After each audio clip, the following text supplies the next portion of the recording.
Bienvenue à vous si vous nous rejoignez, on est ensemble jusqu'à 11 heures. Tout de suite, on retrouve Myriam pour sa chronique. Aujourd'hui, on parle d'aventure solidaire, on l'écoute. Bonjour Jérémy et bonjour à tous. Alors, le mercredi, je vais vous partager, comme tous les mercredis, mes aventures solidaires avec mon projet de jardin partagé. Donc, j'ai commencé à vous faire un petit point mercredi dernier et je vais continuer pour vous dire un petit peu où j'en suis, quel pas j'ai fait, quelles difficultés j'ai pu rencontrer ou je rencontre, et puis quelle évolution je vais pouvoir donner à ce projet. Alors, j'en suis encore à la recherche du terrain. Et alors que je m'apprêtais à contacter une personne, la nouvelle, l'élu qui va pouvoir me renseigner sur les terrains disponibles ou pas sur Agen, eh bien, entre-temps, il y a eu deux autres possibilités qui se sont présentées à moi, comme ça, mais vraiment par hasard, pendant le week-end. Alors, samedi, je croise ma propriétaire et avec qui on discute et puis je lui demande parce que je sais qu'elle a plusieurs maisons. Et vous auriez pas un terrain par hasard? Eh bien, il se trouve qu'elle en a un au passage avec un puits dessus et que ça lui dérangerait pas. Alors, soit me prêter, soit me louer. Donc voilà, je vais aller le visiter la semaine prochaine. Et dimanche, que se passe-t-il? Je rencontre un couple de voisins que je ne connaissais pas.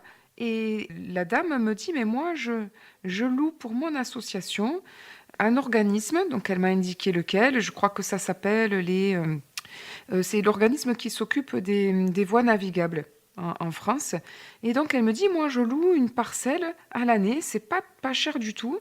Et dessus, ben, on fait travailler des jeunes. C'est un projet aussi de jardin avec des jeunes. Et donc, ben voilà, j'ai deux solutions qui se présentent à moi. Et donc, je vais essayer d'ouvrir ces portes-là et voir un petit peu où ça en est, en espérant que trouver aussi des personnes motivées qui sauront rester ben, quand même un certain temps sur le projet pour qu'on puisse planter, récolter et voir un petit peu le fruit de notre travail. Et pour les personnes, eh bien, pour l'instant, et quelques-unes m'ont dit qu'elles étaient intéressées à voir. En tout cas, j'ai pu organiser un repas entre voisins. Alors, tous ne sont pas venus, nous étions pas très nombreux, mais c'était très convivial. On a pu partager un plat de son plat préféré, surtout que ce sont des voisins, on est tous d'origines différentes, avec des cultures différentes. Donc, c'était très enrichissant et vraiment à poursuivre. Alors, est-ce que ce sont ces voisins-là qui feront le jardin? Pas sûr du tout. Parce qu'il se trouve que, bon, bah, une est trop âgée, l'autre a déjà beaucoup de travail et elle pense qu'elle n'aura pas le temps. Mais en tout cas, eh bien, nous continuerons des rendez-vous réguliers avec vraiment dans l'idée de rester en lien, de partager des plats, de partager des coutumes et puis également de partager des échanges de services et des petits coups de main. Voilà, c'était mes aventures solidaires. Et maintenant, je vais demander à vous, les auditeurs, je vais vous proposer une petite activité solidaire du jour. Eh bien, je prends tout simplement le temps de téléphoner ou d'aller voir une personne âgée et isolée de mon entourage. Je prends sa température, entre guillemets, à distance. Comment va-t-elle? Comment se sent-elle?